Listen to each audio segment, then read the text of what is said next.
खंडन या शब्दाचा विरुद्धार्थी शब्द कोणता? खंडन बंधन होणार नाही, अचल होणार नाही. चलचा विरुद्धार्थी शब्द अचल. सदन होणार नाही, तर खंडनचा विरुद्धार्थी शब्द मंडन असा होतो. उस, पगडी, ख हे शब्द मराठीमध्ये कोणत्या भाषेतून आले आहेत? देशी नाही, कन्नडमधून आलेले आहेत. विधाता या शब्दाचे स्त्रीलिंगी रूप कोणते? विधाता, विधात्री. त्याच्या तो मुंबईला गेला आहे या वाक्याचा काळ कोणता?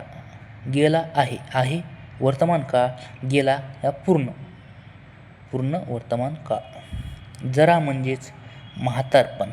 जरा म्हणजे म्हातारपण. 45 गण प्लस ईश प्लस उत्सव बरोबर काय? तर गण न मधला अ अधिक ई मधला ई बरोबर ए, आणि श मधला अ प्लस उ बरोबर ओ, म्हणजेच गणेशोत्सव.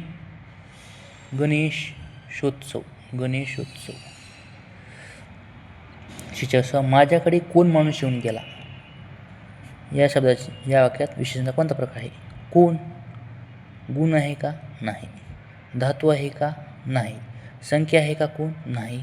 तो सार्वनामिक आहे, सार्वनामिक विशेषण. 47 पोलिसांकडे मदत मागण्यात आली होती. होती भूतकाळ. आली होती का? आली म्हणजे पूर्ण भूतकाळ.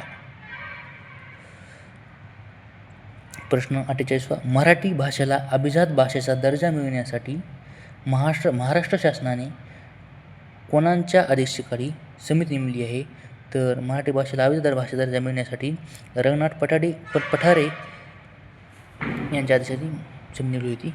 सुरुवातीला अभिजात भाषा तमिळ, संस्कृत, तेलुगू, कन्नड, उडिया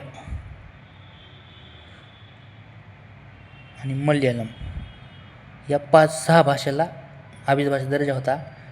तर आता 3 ऑक्टोबर 2025 मध्ये अजून 5 भाषेला अभिजात भाषेचा दर्जा दिलेला आहे. आता अभिजात भाषा 11 आहेत. म्हणून 3 ऑक्टोबर हा दिवस अभिजात भाषा गौरव दिन म्हणून साजरा करण्यात येत आहे. प्रश्न 49 कोणते वर्णाक्षर लुप्त होण्याच्या मार्गावर आहे? मार्गावर नाही. रू लुप्त होण्याच्या मार्गावर आहे.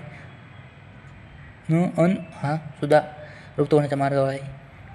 लू सुद्धा लुप्त होण्याच्या मार्गावर, पण नि हा लुप्त होण्याच्या मार्गावर नाही.